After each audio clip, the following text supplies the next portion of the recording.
Congress is a national party, mine is a regional party. And the discussion earlier I have demanded 12 seats.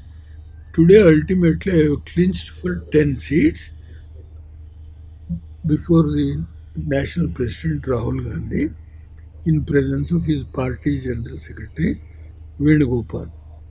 So on my side, Mr. Danish Ali, who is the Secretary General of my party, ultimately they will discuss and finally they will clinch the issues about the constituencies. Our main object is to win. Keeping this in view, we have discussed several points.